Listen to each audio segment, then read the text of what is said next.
The observation deck of the Galactic Council station was a massive structure of glass and steel. It floated in the void of space, far from any stars or planets. Beyond the windows, thousands of distant suns burned like tiny points of light. It was beautiful, and it was deeply cold. Commander Elias Vance sat alone in the corner of this vast hall. He held a cup of coffee. The coffee had gone cold hours ago, but he didn't care. He was observing. He was always observing.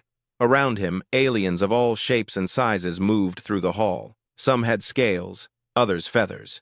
Some had bodies made of crystals that caught the light, casting rainbow reflections on the floor. They spoke, laughed, and struck deals that would affect the lives of billions. None of them looked at Elias. No one cared that he was there. Humanity had been a member of the Galactic Council for only 11 years. In a galaxy where some species counted their history in hundreds of thousands of years, 11 years was nothing. It was less than nothing. It was a blink. Elias understood this. He didn't take it personally. He simply sat, watched, and learned. He was 63 years old, though he looked younger. Earth's medical technologies had leaped far ahead of what the galaxy knew. His hair was graying at the temples, and his eyes were the color of storm clouds. He had a face that was easy to forget. That was useful. Those who are easy to forget can learn many secrets. A group of Vetronian diplomats walked past his table. They were tall beings, their bodies covered in hard crystalline plates that resembled armor. Their eyes were composed of many small parts, like an insect's, and shimmered in the light. They talked about trade routes and military positions. They did not lower their voices. Why would they? The human in the corner was not important enough to worry about. Elias heard every word. He memorized every word. This was what he did. The Vetronian Dominion was the most powerful empire in this part of the galaxy. They had conquered dozens of species over thousands of years. Their fleets were immense. Their warriors were feared. When they spoke, other species listened. When they demanded, other species obeyed. Today was an important day. The High Sovereign of the Vetronian Dominion, a being named Kitalor, was going to address the Council. Everyone knew what he would say. He was going to announce that the Dominion was taking control of the Outer Rim territories. These were sectors of space that the Council had declared neutral, regions where species could live freely, outside the control of the great empires. Regions where 3 human colonies existed. Elias finished his cold coffee and stood up. He walked slowly toward the main hall, where the Council met. Other aliens moved out of his way not because they respected him, but because they did not want to touch him. Humans were strange to them. Soft, weak. Their bodies had no armor, claws, or natural weapons. How did such a species even survive? The main hall was a huge circular room with seats arranged in rows that rose upward. Like a stadium, every species had its own section. The human section was small and located at the very back. Elias took his seat and waited. The Arbiter, a being of pure energy that acted as the neutral leader of the council meetings, glided to the center of the hall. Its voice sounded like music mixed with thunder. The Council will now hear from High Sovereign Kitalor of the Vetronian Dominion. Kitalor rose from his seat. He was larger than other Vetronians. His crystalline plates were darker and thicker. He had been High Sovereign for 200 years. He had led the conquest of 6 species. He feared nothing in this galaxy. "Colleagues, members of the Galactic Council," he said. His voice clicked and buzzed in the manner of his people. Translation devices made his words understandable to everyone. "I have come today to announce a new era of order and stability." He waved one of his front limbs, and a holographic map appeared in the center of the hall. It showed the Outer Rim territories, a massive stretch of space at the edge of the explored sector. For too long, these regions have remained in chaos. Pirates raid trade routes. Criminal organizations grow powerful. Primitive species fight endless wars over useless rocks. Kitalor's complex eyes scanned the hall. "The Dominion will bring order to this chaos. We will reorganize these territories under our protection." Protection. Elias almost smirked at the word. He had seen what Vetronian protection looked like. He had read reports of hollow worlds where entire species now lived in slavery. He had studied the history of the Cat Mary Rebellion, which ended with the Dominion burning 3 planets out of the sky. Several delegates from minor species shifted in their seats. They understood what this meant, but none dared to stand against the Dominion. None were brave or foolish enough. Elias raised his hand. The Arbiter noticed the movement. "The representative from Earth wishes to speak." A ripple went through the hall. Surprise. A human wanted to speak at such a moment. Kittalor's complex eyes turned toward Elias. In those eyes were thousands of tiny lenses, and none expressed respect, only mockery and contempt. "Let the child species observe," Kittalor said. His mandibles clicked, which Elias had learned was a Vetronian laugh. "They have nothing to offer. Their fleet consists of what? 40 ships? Perhaps they wish to offer these 40 ships to help in our reorganization." The hall filled with laughter. The Criticalian delegation, long-time allies of the Dominion, made whooping sounds of mockery. Even some neutral species smiled or made gestures that meant the same. Elias slowly lowered his hand. "No." Kittalor spread his front limbs wide. "The human has nothing to say. After all, how typical of their species. They have been in this council for 11 years, and in that time they have done nothing, built nothing, conquered nothing. They sit in their little corner of space with 40 ships and soft bodies, thinking they belong to the stars." The High Sovereign turned back to the full council. "Let this be a reminder to all. The galaxy belongs to the strong. The weak either serve or they vanish. This is the natural law. So it has always been." The meeting continued for another 2 hours. Territories were divided. Agreements were reached. The 3 human colonies in the Outer Rim were mentioned only in passing. They would be given a choice: accept the Dominion's oversight or face the consequences. Elias said nothing during all this time. He sat in his seat and watched. He listened to every word. He noted which species supported the Dominion and which opposed them in secret. He watched the body language of the delegates, studying their fears and ambitions. When the meeting ended, he returned to his quarters on the station. It was a small room with a narrow bed and a desk with a computer terminal. There were no decorations on the walls. Elias did not need decorations. He only needed a secure communication channel. He sat at the desk and entered a series of codes.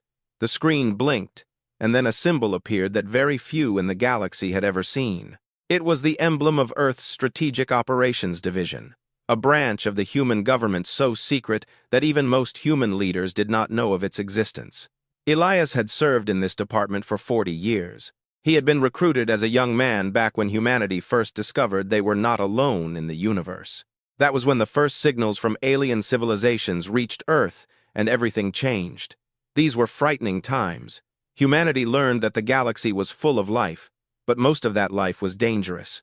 Empires were born and died among the stars. Species conquered, enslaved, or destroyed. The strong took what they wanted. The weak suffered. Earth's leaders faced a choice. They could reveal themselves to the galaxy and hope for the best. They could hide and pray they were never discovered. Or they could prepare. They chose to prepare. For 60 years, while the public face of humanity smiled, made friends, and joined the Galactic Council, the Strategic Operations Division worked in the shadows. They studied alien technology and perfected it. They built ships and weapons at hidden facilities throughout the solar system and beyond. They placed agents in every major government and organization in the galaxy. They watched, they learned, they waited, and they hoped they would never have to use what they had created. Elias typed a message. It was short. It was a message he had hoped never to send. Protocol Prometheus. Authorization. Vance Omega 7. They have made their choice. He pressed send and leaned back in his chair. For a long moment he stared at the screen. Then he closed his eyes and exhaled slowly. 40 years of work, 60 years of preparation. All of it led to this moment. The galaxy thought humanity was weak. They thought humans were soft, primitive, unimportant. They looked at the 40 ships in Earth's public fleet and laughed. They looked at the small human colonies and saw nothing worthy of respect. They had no idea what waited in the dark. Elias thought of New Cascadia, one of the 3 human colonies in the Outer Rim. He had visited it once many years ago. It was a beautiful world with blue oceans and green forests. 2 million people lived there. Families, children, people who had traveled light years from Earth to build a new life among the stars. The Dominion would soon come for them. Now it was certain. Kittalor had clearly stated his intentions. The Outer Rim would be reorganized, and any species that resisted would face the consequences. But what Kittalor did not know, what no one in the galaxy knew, except for a small group of people, was that New Cascadia was not defenseless. None of the human colonies were defenseless. Earth was not defenseless. Those 40 ships that everyone knew about were only the surface. It was part of the iceberg floating above the water. Beneath the surface, hidden in the darkness of space, in facilities carved into asteroids and moons, in dimensions that most species did not even suspect existed. Humanity had built something entirely different. They had created a force capable of making empires tremble. Elias opened his eyes and looked at the screen again. A reply had come. It was even shorter than his message. Prometheus authorized. May God help us. He read the words and felt the weight settle onto his shoulders. May God help us, indeed, because what was coming would change the galaxy forever. The Vetronian Dominion had decided to threaten humanity. They had decided to take human silence for weakness. They had decided to mistake patience for fear. They were about to learn how wrong they were. Elias stood and walked to the window of his small room. Outside, the stars burned in the infinite darkness. Somewhere out there, on a planet called Earth, the preparations were already beginning. Ships that had waited in the shadows for decades were firing their engines. Weapons that had never been used were being activated. Soldiers who had trained their whole lives for a war they hoped would never come were receiving their orders. The quiet man in the corner of the council hall had been ignored, rejected, mocked. That was fine. Elias did not need their respect. He did not need their attention. He only needed them to make their move first. And they had. He thought of Kittalor's words, "The weak either serve or they vanish." The High Sovereign believed this was a natural law. He believed power was measured in ships, weapons, and the willingness to apply violence. He was half right. Power is measured by those things. But true power is not in showing everyone how mighty you are. True power is in patience, in watching, learning, and waiting for the right moment, in letting your enemies underestimate you until it is too late. Humanity had learned that lesson a long time ago. Back when they were still fighting each other on their small blue planet, the loudest warrior was not always the most dangerous. Sometimes, the most dangerous warrior was the one who was silent, the one who sat in the corner and watched, the one everyone forgot until they suddenly remembered. Elias allowed himself a slight smile. It was not a joyful smile. It was the smile of a man who knew that terrible things were coming. War was coming. Death was coming. The galaxy would soon see what humanity had been hiding for 60 years, and nothing would ever be the same again. He turned away from the window and began to prepare. There were messages to send, plans to review, allies to contact. Protocol Prometheus was in motion. It was impossible to stop. On the observation deck of the Galactic Council station, alien diplomats continued to make deals, laugh, and ignore the empty chair where the human had once sat. They spoke of the future and all the great things the Dominion would achieve in the Outer Rim. None of them knew their future had just changed. None of them knew that the quiet man they had ignored was about to teach them a lesson they would never forget. The stars continued to burn in the dark, keeping their secrets. And somewhere in the vast void of space, humanity began to move not with noise, threats, or a display of might, but quietly, carefully, like a shadow spreading over the light. The Vetronian Dominion had prepared 400 ships for the conquest of the Outer Rim. They thought this made them unstoppable. They were wrong, and soon, very soon, they would realize how wrong they were. 3 months passed after the council meeting, 3 months of preparation, waiting, and observation. On the human colony of New Cascadia, life went on as usual. Children went to school, farmers tended their crops, fishermen sailed the blue oceans that covered most of the planet. 2 million people lived their lives, not knowing a storm was coming. Governor Sarah Chen knew. She had received a classified briefing from Earth 2 months ago. She had read the reports, studied the plans, and spent many sleepless nights staring at the ceiling of her bedroom. She was 54 years old, and she had been governor for 8 years. She had dealt with droughts, economic problems, and disputes between colonies. She had never had to face an alien invasion, but she would handle this. On the morning the Vetronians arrived, Sarah was in her office, reviewing agricultural reports. Her aide ran into the office with a pale face and shaking hands. "Governor, we have contacts on the edge of the system. Many contacts." Sarah slowly stood, her heart beating fast, but her face remained impassive. Leaders could not show fear. "Not now, never. How many?" 400 ships, maybe more. They are broadcasting on all frequencies." Sarah nodded. She had expected this. Intelligence reports had predicted that the Dominion would send a major force. They wanted to make an example of humanity. They wanted to show the galaxy what happens to species that do not bow. She walked to the command center beneath her office. It was a large room filled with screens, computers, and military officers who had been waiting for this day. Some looked frightened. Most looked determined. "Put the transmission on the main screen," Sarah ordered. The screen flickered, and a Vetronian face appeared. It was High Commander Etrel, leader of the Dominion's 3rd Expeditionary Fleet. His crystalline plates were polished to a shine. His complex eyes reflected the lights of his bridge. "Humans of this world," Etrel said. His voice was laced with contempt. "Your protectors have abandoned you. Your species lacks the strength to resist the Dominion. We have 400 warships in this system. You have 6 patrol boats." He paused to let the information sink in. "Surrender your infrastructure and resources. Accept Dominion oversight. Do this, and we will be merciful. Your people will be allowed to continue living under our guidance. Resist, and you will face the consequences." Etrel leaned forward. His mandibles clicked. "You have 1 hour to choose. Use this time wisely." The screen went dark. In the command center, no one said a word. The officers looked at their governor, waiting for an answer. Sarah Chen took a deep breath and walked to the communication console. "Open a channel to the Vetronian fleet," she said. The technician looked surprised but obeyed. A moment later, he nodded. "Channel open." Sarah spoke clearly and calmly. Her voice did not tremble. Her words did not rush. "High Commander Etrel, this is Governor Sarah Chen of New Cascadia. By law, I am required to inform you that by entering this system with hostile intent, you have triggered Tyrannic Defense Protocol 7. She paused, ensuring every word was heard. "You have 1 hour to remove your fleet from this system.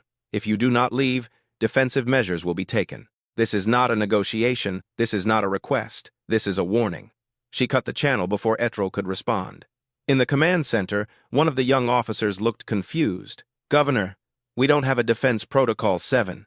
We don't have any defense protocols. We have 6 patrol ships and a planetary shield that hasn't been tested in 3 years." Sarah turned to him and smiled. It was a strange smile. Not happy, not sad, the smile of someone who knows a secret. "We have exactly what Earth sent us, Lieutenant. Now I suggest everyone take their positions. The next hour will be very interesting."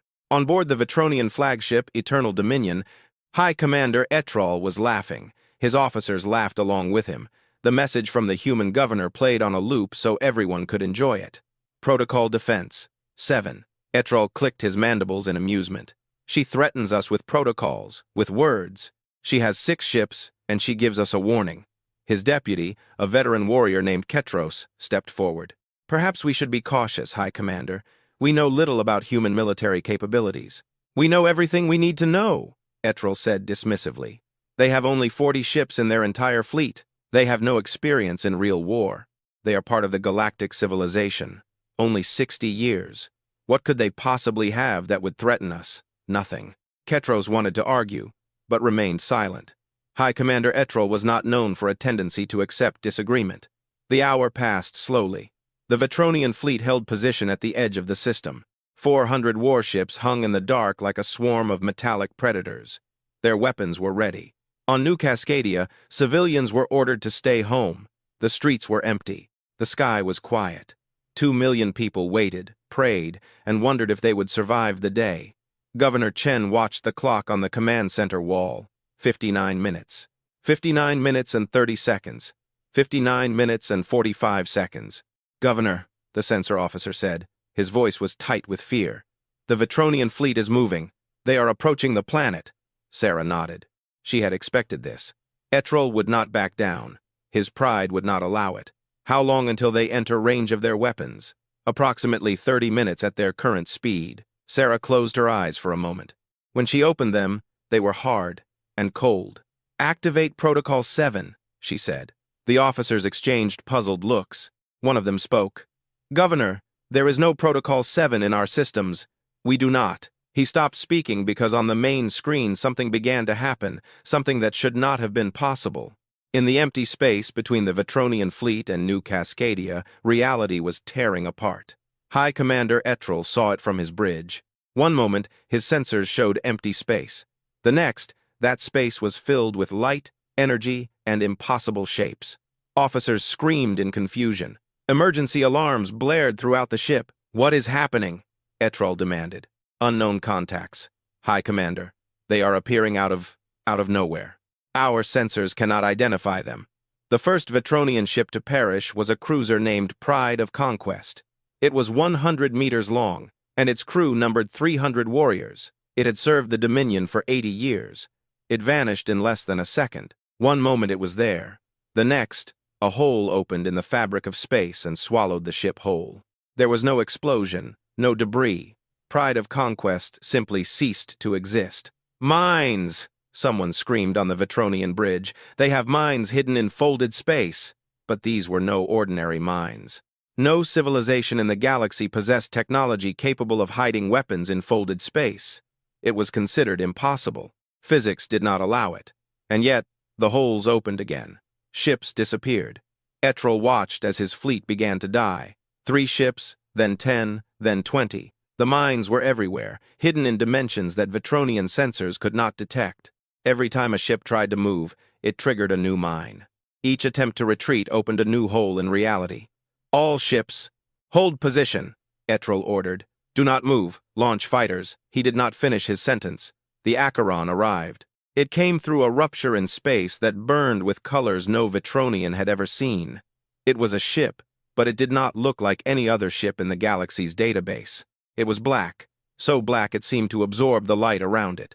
Its hull was angular and irregular, covered in shapes that made the eyes ache. Its length was 3 kilometers, but it moved with the grace and speed of a fighter, and it was alone. "One ship?" Ketros whispered. "They sent 1 ship against 400? The Acheron did not answer any hails. It did not slow down, it did not hesitate, it just began to kill. The first shot was a beam of white light that sliced through a Vetronian battleship like a knife through water. The ship's shields did not even flicker. They simply ceased to exist. The battleship broke into 2 parts and then exploded when its reactor lost containment. The second shot hit an aircraft carrier. The third shot hit 3 destroyers in a row. The fourth shot turned an entire squadron into expanding clouds of gas. Etrel watched in a daze as his fleet was destroyed. The human ship moved through the formation like death itself, firing weapons that should not exist, using technologies that violated every law of physics he knew. Its shields reflected Vetronian weapons, as if they were nothing. Its armor ignored direct hits from the fleet's most powerful cannons. "All ships, focus fire on the human vessel," Etrel screamed. "Everything we have, now!" 200 ships turned their weapons on the Acheron. 200 ships fired simultaneously, unleashing enough destructive energy that it could have cracked a planetary crust. The Acheron flew through the fire. Without slowing down, its shields flickered once, then stabilized.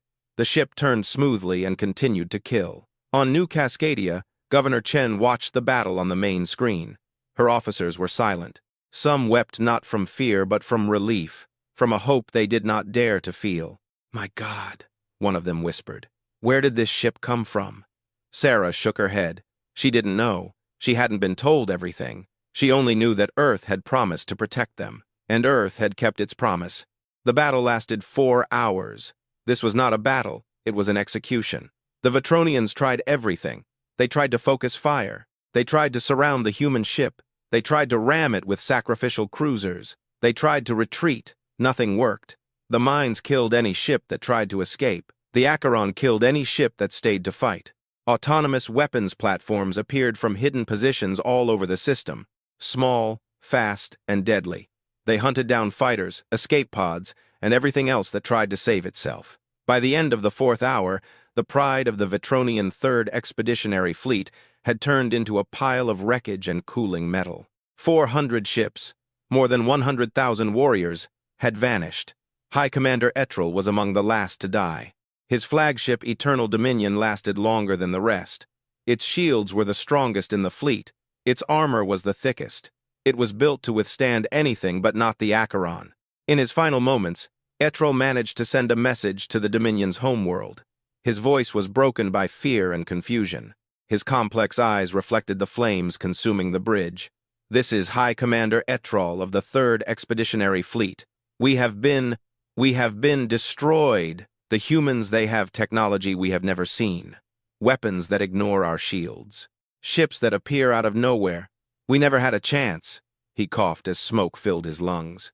"Warn the High Sovereign. Warn everyone. Humans are not who we thought they were. They are not weak. They are not primitive. They are He looked at the screen and saw the Acheron turning toward him. Its weapons were glowing with that same terrible white light. What are they? What are they? The transmission ended in static. The silence that followed was absolute. On New Cascadia, Governor Chen finally allowed herself to breathe. The sky above her world was clear. The threat was gone. 2 million people would sleep peacefully tonight. She watched the screen, where the Acheron hung motionless among the wreckage of the Dominion fleet. She did not know who piloted this ship or where it came from. She did not know what other secrets humanity had hidden in the dark between the stars. But she knew one thing with absolute certainty. The galaxy would never look at humanity with the same eyes again. In the days that followed, news of the battle spread across the stars. The Galactic Council convened emergency sessions. The Vetronian Dominion raged, threatened, and demanded explanations. Other species watched with fear and fascination. How did the humans do this? Where did these technologies come from? What else were they hiding? On Earth, at a classified facility deep under the mountains, a group of officers watched the incoming reports. They did not celebrate. They did not cheer. They knew this was only the beginning. One of them turned to a screen showing the face of Elias Vance, broadcast from the council station. "The galaxy is waking up," the officer said. "They are asking questions we cannot answer." Elias nodded slowly. "Let them ask. Let them wonder. Let them fear." He looked at reports on the destruction of the Vetronian fleet. 400 ships vanished in a few hours. It was a message, a warning, a demonstration of what humanity was capable of if pushed to the wall. "The Dominion will not accept this," the officer continued. "They will come again with larger fleets, more weapons, more anger." "I know," Elias said. "I am counting on it." The officer frowned. "You want them to attack again?" Elias did not smile, but something cold stirred deep within his eyes. The Vetronians spent thousands of years building their empire on fear. They taught the galaxy that power means cruelty, that authority means domination, that the only choice is to conquer or be conquered. He paused, letting his words settle. "We are going to teach them another lesson. We are going to show them and everyone else that there is another kind of power, one that watches and waits, one that builds in secret, one that strikes only when necessary, but strikes in such a way that no one will ever forget it." He looked out the window at the stars. "The Vetronians will come again, and when they do, we will be ready not just to defend ourselves, but to end it, to show the galaxy that humanity cannot be conquered, cannot be enslaved, cannot be intimidated."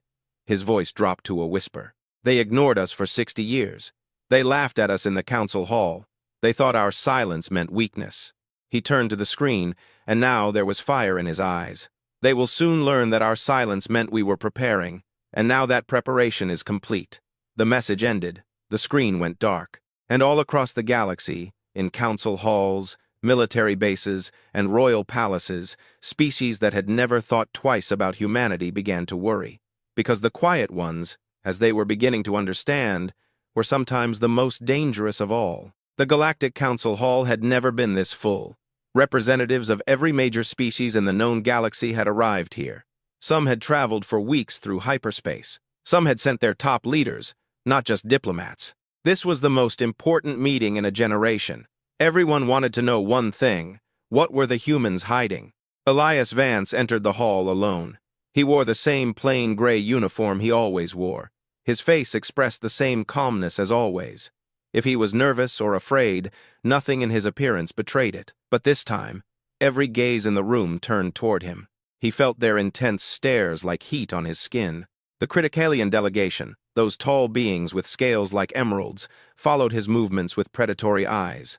The Meltari, floating spheres of living light, pulsed with anxious colors. The Vorn, a collective exchanging thoughts through a hive mind, buzzed on a frequency that meant intense concentration. And the Vetronian High Sovereign Ketalor had arrived in person. This was almost unheard of. The High Sovereign rarely left his homeworld. He ruled through messages and commands, not by personal presence, but 400 ships had been destroyed. An entire expeditionary fleet had vanished in a few hours. That required a personal response. Ketalor's crystalline plates were darkened with ceremonial war paint. His complex eyes burned with a rage that had been growing for weeks. When he looked at Elias, there was murder in his gaze. Elias met those eyes and did not look away. The Arbiter glided into the center of the hall. Its energy form shimmered with tension. This emergency session of the Galactic Council is declared open. The question before us, the recent military engagement in the new Cascadia system and the questions it has raised regarding humanity's military capabilities. It turned to the Vetronian delegation. High Sovereign Ketalor, you requested this session. You may speak first. Ketalor stood. His 4 arms opened wide in a gesture of controlled rage. 400 ships, he said. His voice echoed through the hall. The 3rd Expeditionary Fleet, 100,000 warriors, our best commanders, our most advanced vessels. He pointed a hand at Elias. Destroyed by humans, a species we were told had 40 ships. A species that has been part of the Council for barely a decade. A species that sat in the back rows of this hall and remained silent while great powers shaped the galaxy. He took a step forward. Other Vetronians moved with him. We demand answers. What weapons did the humans use? Where did these technologies come from? How long have they lied to this council about their true capabilities? He turned to the rest of the assembly. And more importantly, what else are they hiding? If they hid this fleet, these technologies, what other secrets are they keeping? Are they a threat to us all? Have we allowed a viper into our midst? The hall filled with murmuring. Many species nodded. The Criticalian ambassador hissed in agreement. Even species that held no love for the Dominion looked alarmed. The Arbiter turned to Elias. Commander Vance, you may respond on behalf of humanity. Elias stood. He did not rush. He did not seem hasty or nervous. He simply rose and walked to the center of the hall, where everyone could see him clearly. For a long moment he said nothing. He let the silence stretch. He let the tension rise. Then he spoke. You want to know who we are? His voice was quiet but reached every corner of the room. There was something in that voice that made one listen. Something calm, cold, and absolutely confident. For 60 years, humanity has been part of this galaxy. For 60 years we have sat in this council and observed. We have listened to speeches, attended meetings, and followed the rules. He looked at Ketalor. And for 60 years, we have observed what this galaxy is actually like. He slowly turned, looking at each delegation in turn. We observed the Cat Mary Rebellion. 12 worlds demanded independence from the Dominion. The answer was genocide. 80 million beings died in 1 month. The Meltari pulsed with unpleasant colors. The Cat Mary were their distant relatives. We observed the conquest of the hollow worlds. An entire species was enslaved because they had resources the Dominion wanted. They are still slaves today. Their children are born in chains. Ketalor's mandibles clicked with anger. Ancient history. Questions that are irrelevant. We observed, Elias continued, as if the High Sovereign had not spoken, how species after species were destroyed, absorbed, or erased. We observed how empires measured their worth by how many others they could conquer. We observed how the strong took from the weak and called it natural law. He stopped turning and faced the full council, and we asked ourselves the question, what will happen when the strong come for us? What will happen when someone decides that humanity has something worth taking our worlds, our resources, our people? He shook his head slowly. We knew the answer. We had seen it happen too many times. The galaxy does not protect the weak. The Council does not protect those who cannot protect themselves. If we wanted to survive, we had to learn to protect ourselves. He reached into his pocket and took out a small holoprojector device. He placed it on the central platform, and we prepared. The projector activated. Above it, a holographic map appeared, flooding the center of the hall with light. It was a map of Vetronian space, but it was not an ordinary map. This map showed things that no one outside the Dominion should know. Positions of fleets, locations of shipyards, networks of defensive platforms, communication arrays, supply depots. Every critical military site in the entire Dominion was marked in red. Ketalor stared at the map. His complex eyes widened. His mandibles stopped clicking. For the first time in 200 years, the High Sovereign was speechless. We have been inside your systems for 30 years, Elias said. Your computers, your networks, your most secret databases. We know the position of every ship in your fleet. We know the codes for your defensive platforms. We know the weak points in your shields and the flaws in your weapons. He looked at the High Sovereign with what could have been pity. We know the names of your spies in other governments. We know the content of your private messages. We know about the coup attempt last year and how you dealt with the conspirators. Ketalor found his voice. Impossible. Our encryption. Your encryption is superb, Elias agreed, for the technology this galaxy uses. But we did not develop technology to match yours. We developed technology that makes yours obsolete." He turned back to the map. "Every marker you see represents information we have gathered over 3 decades. 30 years of observation, 30 years of learning, 30 years of preparation for a day we hoped would never come." He deactivated the map and turned to the council. "You ask what we are hiding? The answer, everything. We hid our true fleet. We hid our true weapons. We hid our true capabilities. We did this not because we wanted to threaten anyone, but because we knew that as soon as we revealed our strength, we would become a target." He looked at each delegation in turn. "We showed you 40 ships because that is all we needed to show you. We spoke quietly in council meetings because we had nothing to gain from loud words. We allowed you to underestimate us because we knew if you ever saw us as equals, you would never leave us alone." He caught his breath. "But the Dominion forced our hand. They threatened our people.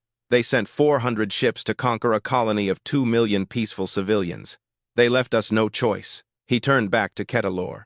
"And now you demand answers. You demand to know what else we are hiding. You talk of threats, vipers, and danger." His voice hardened. "Let me make one thing clear, High Sovereign. Humanity did not build its hidden strength to conquer. We are not interested in empires. We do not want your worlds, resources, or people. We built our strength so that no one could ever take ours." He stepped closer to the Vetronian delegation.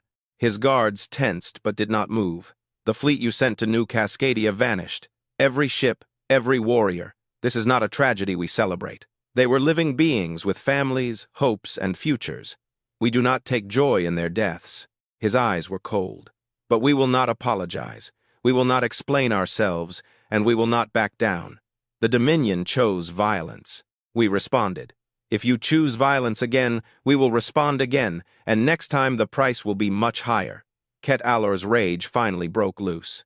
He rose to his full height. His crystalline plates caught the light. "You dare threaten the Dominion? You dare talk to us about price? We have ruled this galaxy for 1,000 years. We have conquered empires that were old when your species was still living in caves." He waved a hand around the hall. "We will gather every fleet, every warrior. We will gather a force the galaxy has never seen, and we will burn Earth to the ground. Your hidden ships, your secret weapons, none of it will save you. The Dominion will crush humanity like the insects you are." The hall descended into chaos. Species screamed at each other. Some called for calm, others pledged support to the Dominion or demanded neutrality. The Arbiter tried to restore order, but its voice was lost in the noise. Despite it all, Elias stood perfectly still. He waited for the chaos to begin to subside. He waited for the attention to return to him. Then he spoke again, and his voice cut through the remaining noise like a blade. "You still do not understand." The hall went quiet. "We are not threatening you, High Sovereign. We are giving you one chance, one opportunity to step back, to rethink, to choose a different path." He pulled out another device. It was not a projector.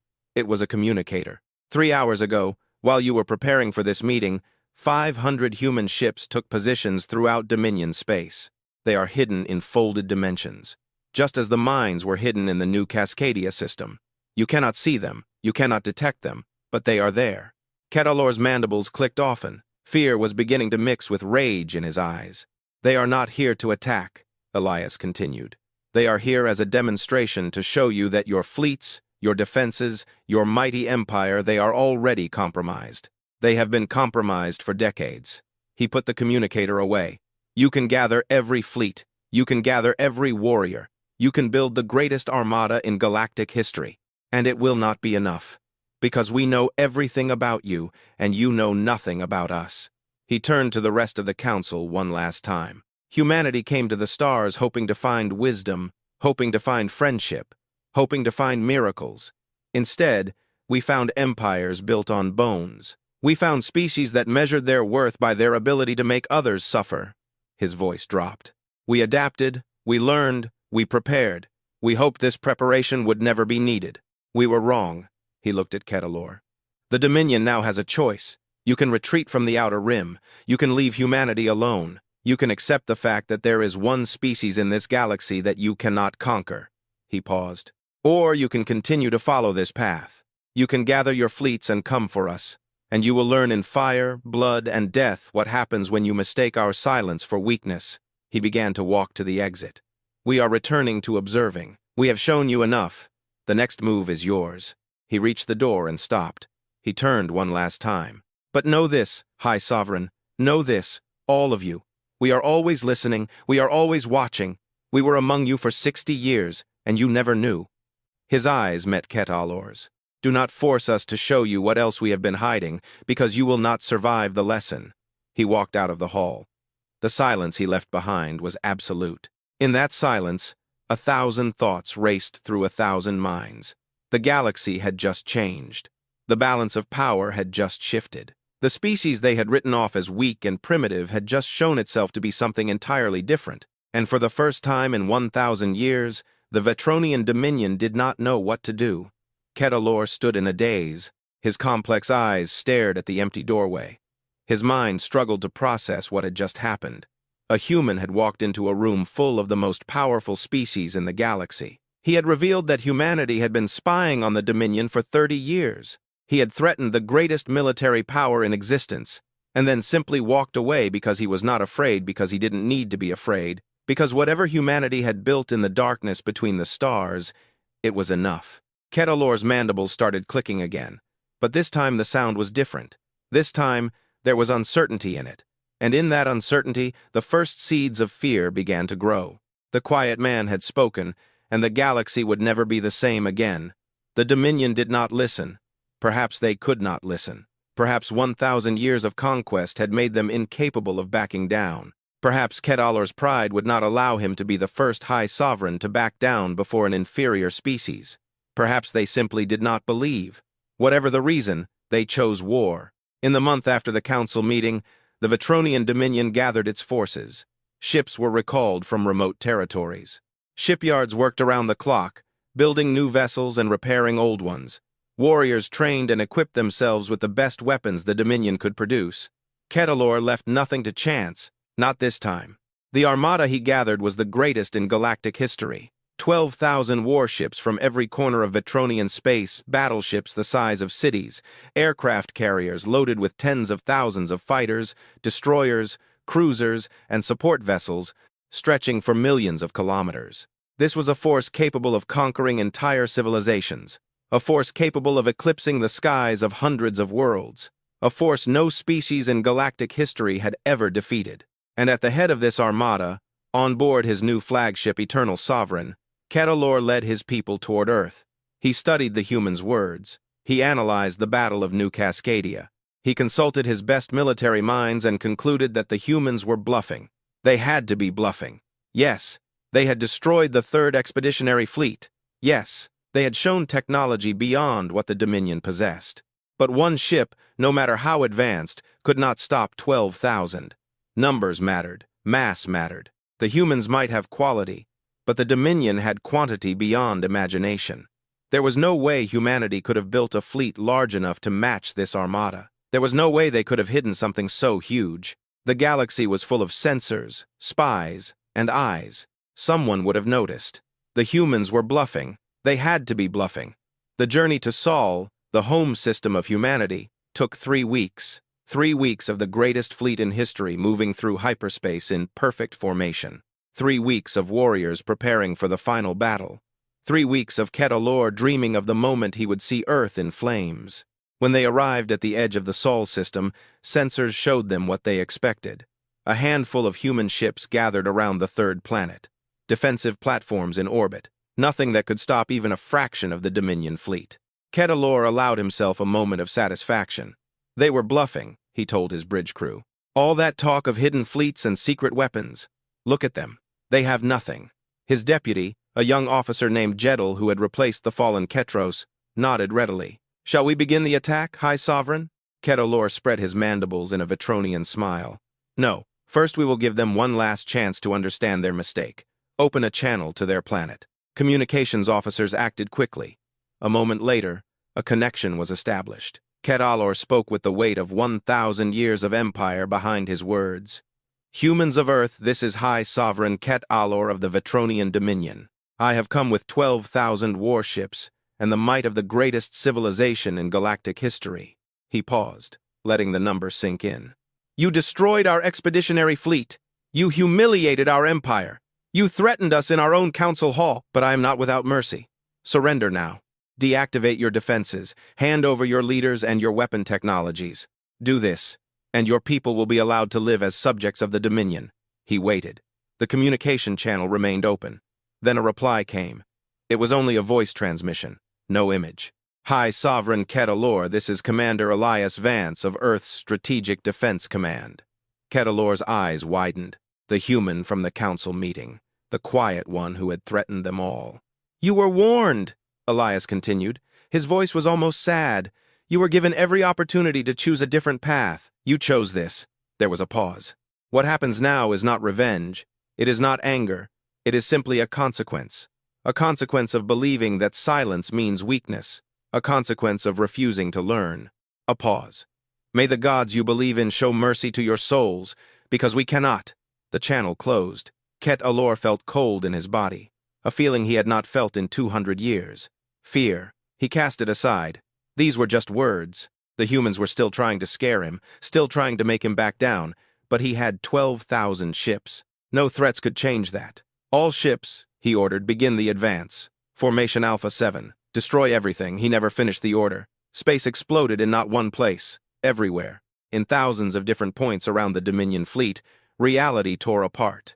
Massive ruptures in the fabric of space appeared without warning, and through those ruptures came ships. Human ships. Not hundreds, thousands. 4,000 vessels of impossible design burst from folded space, surrounding the Dominion fleet in a sphere of black metal and burning light. These were shapes that made no sense, covered in angles that seemed to change when looked at. These were nightmares made real, and they were not alone. Behind the ships, appearing from the darkness between the stars, came weapons platforms. Millions, autonomous machines varying in size from fighters to stations. Each one bristled with weapons. Each one controlled by artificial minds that thought faster than any organic being. The Dominion fleet was caught, surrounded, blocked by wormhole generators that made a jump to hyperspace impossible. There was no retreat, there was no flight, there was only death. Ketalor stared at his sensor displays. His complex eyes could not process what they were showing. It was impossible. Humanity had been in the galaxy for 60 years. They could not have built this fleet. They could not have hidden it. And yet, here it was. All ships, he screamed into the communication system. Open fire. Focus on the largest targets. We can still win this. The Vetronian fleet began to fire. 12,000 ships unleashed everything they had at the human formation. The void between the fleets filled with weapon fire, a storm of energy and projectiles that could have destroyed planets. The human ships moved. They moved in ways that should not be possible. They slipped between attacks. They predicted fire before it was launched. They danced through the storm of destruction as if it were nothing more than light rain. And then they struck back. The weapons humanity had developed were beyond anything the galaxy had ever seen. White beams that sliced through Vetronian shields as if they were not there. Missiles that moved through folded space, appearing inside enemy ships. Gravitational. Weapons that compressed ships into balls of metal and flesh. The first wave of Dominion ships died in seconds. 300 battleships simply vanished, erased from existence by weapons they could not comprehend. The second wave tried to maneuver, tried to find cover in the chaos, but there was no cover. The humans were everywhere. Their ships moved through the Dominion fleet like predators through a herd, striking, destroying, moving on. On board his flagship, Ketalor watched as the might of his empire evaporated. Thousands of ships vanished, then 2,000, then 5,000. Communication channels filled with screams, death cries, final prayers to the Vetronian gods. And through it all, on loop, played a message. The voice of Elias Vance, calm and measured, as if he were reading a shopping list. You were warned. You were given every opportunity to choose differently. This is not revenge. This is a consequence. Ketalor rushed to the communication console. All ships, retreat. Everyone get back. But there was nowhere to retreat. The wormhole generators had locked the system. Not one ship could jump to hyperspace. Not one ship could escape. Autonomous platforms moved through the fleet, now small, fast, and ubiquitous. They targeted engines and weapon systems, disabling ships before the main fleet moved in to finish them. They targeted escape pods and shuttles, ensuring that no warning would be sent to the Dominion's homeworld. It was not a battle. It was an execution. Jedel grabbed Ketalor by the arm. The young officer was trembling with terror. "High Sovereign, what do we do? What can we do?" Ketalor looked at his deputy. He looked at the screens showing the death of his fleet. He looked at his hands, which were shaking despite his attempts to control them. What could they do? Nothing. There was nothing to be done. The humans had been preparing for this moment for 60 years. They had built weapons the Dominion could not fight. They had developed technology the Dominion could not understand. They had let the galaxy believe they were weak, while they had become the most dangerous species in existence. And the Dominion had walked right into their trap. Ketalor thought of all the species his people had conquered, which they had burned, of all the civilizations they had ended because they had the power to do so. This is what it feels like to be on the other side. This is what it feels like to be helpless. A massive explosion shook the flagship. Emergency alarms blared. Officers shouted damage reports that no one listened to. Hull breach on decks 7 to 15. Engine room 2 is not responding. Shields are failing. Ketalor ignored them all. He walked slowly to the main viewing screen and watched. Outside, in the darkness of space, his fleet was dying. The pride of the Vetronian Dominion, 12,000 warships, being torn to pieces by an enemy they had written off as primitives. Ships exploded in silence, debris flying in every direction, bodies floating in the void, and the human fleet continued its work, methodically and unstoppably. After 6 hours, it was all over. Less than 200 Vetronian ships remained battered, damaged, barely functioning. The humans stopped firing. They left these ships alive, but not by accident. A message came through the communication system. The voice of Elias Vance. "High Sovereign Ketalor, we know you survived. We allowed you to survive." Ketalor looked at the speaker. He did not answer. "You will return to your home world. You will tell your people what happened here. You will tell them that humanity is not to be touched. Not now, never." A pause. "The 200 ships we spared. That is the mercy we can offer. Take them, go home, tell the galaxy what you have seen." Another pause. "And pray that we never have a reason to come to you." The channel closed. Ketalor stood on the ruined bridge of his flagship. Around him, the surviving crew was in silence, in shock, broken. He had come here with 12,000 ships, the greatest armada in history. He had come to destroy humanity and burn their world to the ground. He was leaving with less than 200. Battered, humiliated, defeated, the High Sovereign of the Vetronian Dominion, ruler of 1,000 worlds, conqueror of dozens of species, fell to his knees. And for the first time in his 200 years of life, he wept. In the Sol system, the human fleet began to withdraw. The ships turned off their weapons. The platforms returned to their hidden positions. The ruptures in space closed one by one, returning the system to peaceful darkness. On Earth, in the command center of the Strategic Defense Command, Elias Vance removed his headset and placed it on the console. His hands were steady, but his eyes were tired. A young officer walked up to him. "Commander, we won." Elias looked at her. "Won? No, we did not win. We survived. That is not the same thing." He looked at the main screen, showing the field of wreckage where 12,000 ships had perished. Hundreds of thousands of Vetronian warriors had vanished in 6 hours. We just killed more beings in one day than humanity had killed in its entire history combined. We showed the galaxy that we are the most dangerous species in existence. We proved that everything they feared about us is true. He shook his head slowly. This is not a victory. It is a tragedy. A tragedy that began thousands of years ago when the Dominion chose to build an empire on conquest. A tragedy that continued when they refused to believe we were dangerous. A tragedy that ended here today, with the deaths of hundreds of thousands who did not need to die. He turned away from the screen. We did what we had to. We protected our people. We protected our future. But do not call this a victory. Call it what it is. He stopped at the door. Call it a lesson written in blood and fire. And pray that the galaxy learns the lesson, because if they do not, he left the sentence unfinished. He did not need to finish it. Everyone in the room understood if the galaxy did not learn the lesson, if other species came to test humanity, if other threats arose, then more fleets would bleed, more stars would burn, more lessons would be taught. And in the end, nothing would remain but silence. The quiet people, those everyone ignored, those everyone wrote off, had ceased to be quiet, and the galaxy would never forget it. A month after the battle, the Galactic Council convened again. The hall was quieter than anyone could remember. Species that once shouted over each other now sat in nervous silence. Delegations that had laughed and joked before meetings now whispered in corners with worried faces. The air itself seemed heavy with fear. The Vetronian delegation sat in the far corner of the hall. Their section, once the most prominent and central, had been moved to the edge. This was not an official decision. It was just that no one wanted to sit near them anymore. Ketalor did not attend. The High Sovereign had returned to the Dominion's homeworld, a broken creature. He had personally delivered news of the defeat, and the shock had nearly destroyed his government.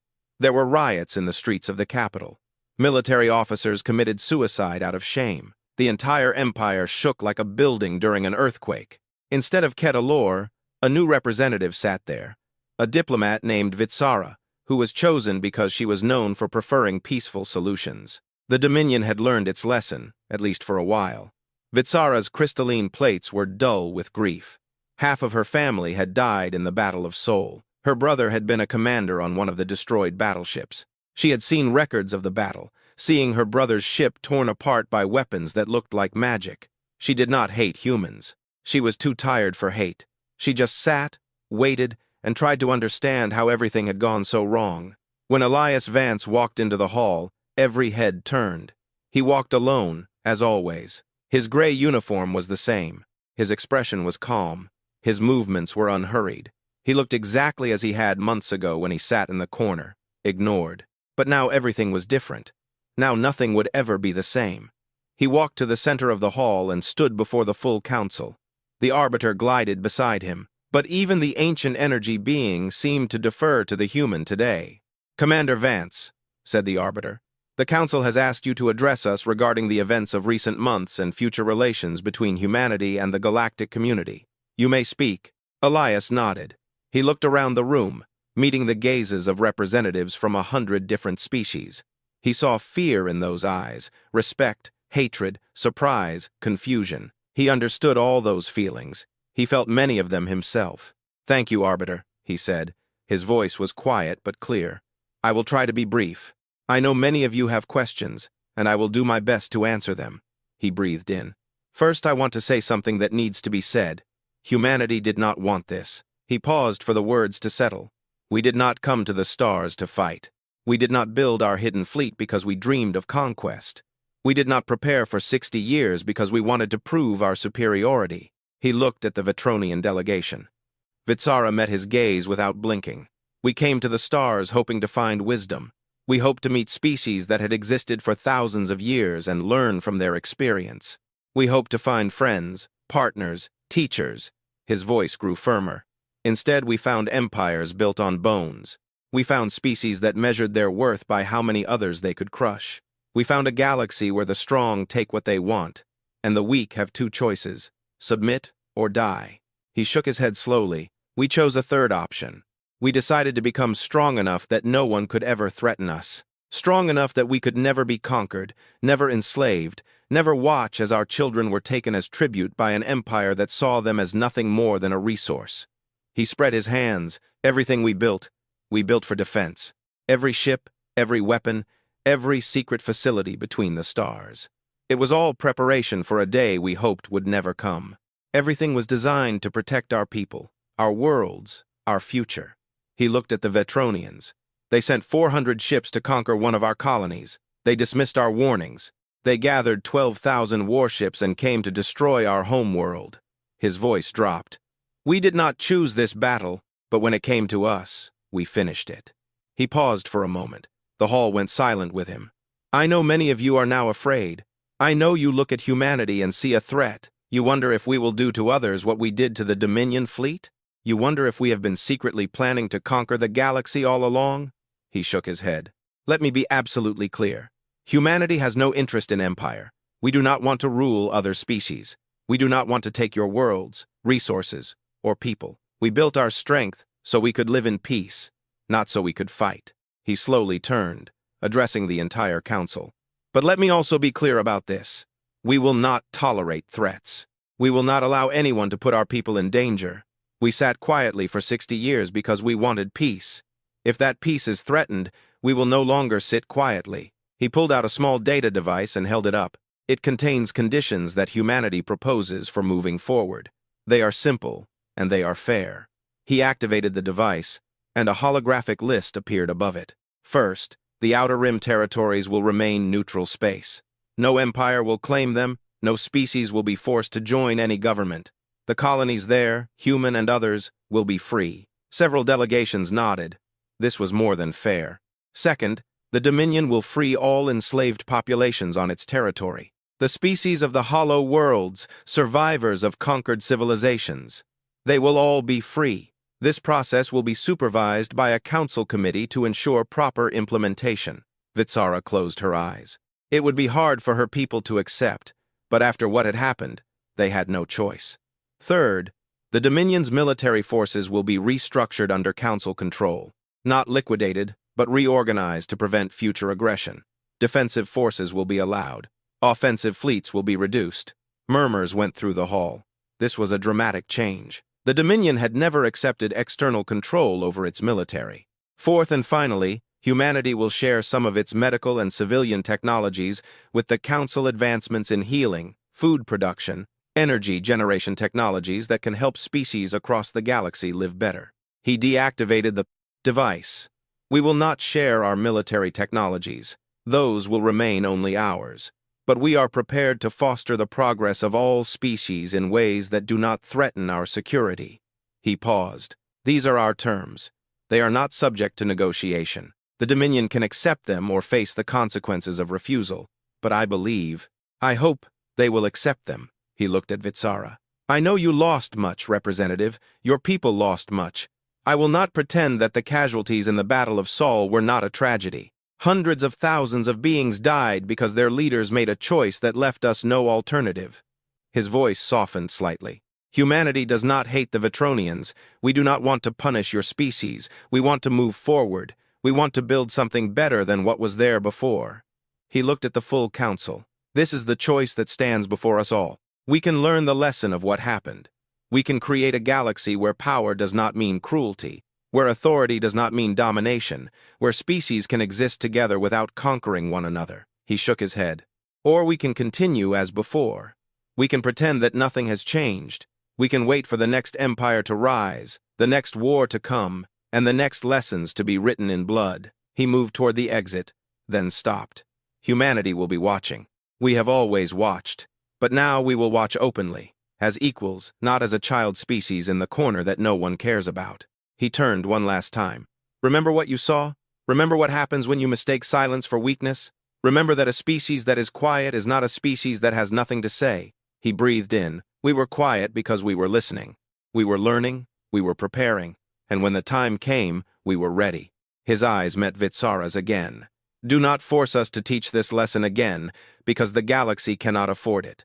And frankly, neither can we. He walked out of the hall. The silence he left behind was absolute, but now it was a different kind of silence. Not a silence of indifference, not a silence of contempt. It was the silence of species that were finally beginning to understand. In the following weeks, the Council voted on humanity's terms. The vote was not close. Each proposal passed with overwhelming support. Even the Dominion voted in favor, though their representative's hands shook as she cast the vote. The Hollow Worlds were freed. Billions of beings born as slaves stepped out of their chains and saw the sky for the first time as free people. Some wept, some laughed, some simply stood in silence, not quite believing it was real. The Dominion's military forces were restructured. Officers who had built careers on conquest were reassigned or forced into retirement. New leaders, who understood that the old ways were over, took their places, and across the galaxy, species began to change their attitudes toward power. Not quickly. Change never comes quickly to creatures who have believed the same things for thousands of years. But slowly, in small ways, the culture of the galaxy began to shift. Empires stopped threatening others so easily. Species that had planned conquests quietly abandoned those plans. The strong still had more power than the weak, but they became more careful in how they used it, because somewhere in the darkness between the stars, humanity was watching. Elias Vance retired from public service 6 months after the council meeting. He was given a small house on a quiet island on Earth, far from the cities, governments, and gears of power. He spent his days reading books, walking along the beach, and watching the waves roll in. Sometimes he thought about the Vetronians who had died in the Battle of Sol. He knew their names. He had requested the list from intelligence services. More than 300,000 names. He read each one. He did not regret what he had done. He could not regret it. Those beings had come to destroy his world, kill his people, enslave or kill everyone he had ever known. He stopped them. It was necessary, but he remembered them. He would always remember them. That, too, was necessary. One evening, a young officer came to his house. She was new to the service, barely 20 years old, and had been assigned to deliver a routine report, but she lingered after handing over the papers. "Commander Vance? Sir, I know you are retired," but he smiled at her simply. "Elias, what is it?" She struggled for words. "I just wanted to say, I joined the service because of what you did, because of what you said about the silence that does not mean weakness, about watching, learning, and waiting." She sighed. "My grandmother was on New Cascadia. She was one of those 2 million people the Dominion wanted to conquer. Thanks to you, thanks to what you built, she is alive. I am alive." Tears filled her eyes. "Thank you. I know you probably hear that often, but thank you." Elias looked at this young woman, this representative of the future he had fought to protect. He thought about all the people like her, billions of people living their lives in peace because his generation had made the hard choice. "Please," he said quietly, "but I hope you understand something. What we did because we had no choice. We built weapons of war because the world demanded it. We became dangerous because that was the only way to stay safe." He looked at the ocean. "But that is not what humanity should be. That is not what we want to be. We want to be explorers, learners, builders of things that help, not those that destroy." He looked at her. "Your generation and those that follow. I hope you never have to do what we did. I hope the galaxy has learned the lesson. I hope you can use all the strength we created." "For what? Something better than war," he smiled. "That is what I want to be thanked for. Not for the battles we won, but for the peace that comes after. The future we protected." The young officer nodded. She understood. She saluted, turned, and walked away into the evening light. Elias watched her go. Then he turned to the ocean and listened to the sound of the waves. Somewhere out there, among the stars, the ships of humanity's hidden fleet were still waiting, watching, listening, ready to defend their species if the need arose again. But for now, peace had come. For now, the lesson had been learned. And in the quiet spaces between worlds, where humanity had built its thunder, there was only silence, a good kind of silence, one that meant no one was under threat, one that meant no one had to fight, one that meant the galaxy was finally learning to live together. It would not last forever. Nothing lasts forever. But it was a beginning, and for a species that had once been ignored, rejected, and mocked, it was enough. Humanity had shown the galaxy what it was capable of. Now, it would show them something better. In the Galactic Council archives, a new entry was added. Entry 7412. The Lesson of Soul. The last paragraph read, "In the silence between heartbeats, between the stars, between words left unsaid, that is where humanity built its thunder. Let all species remember, the quiet are not weak. They are simply waiting for their moment to speak. And when they speak, the galaxy listens." The archive was sealed, and the stars continued to burn, keeping their secrets, as they always had, as they always would.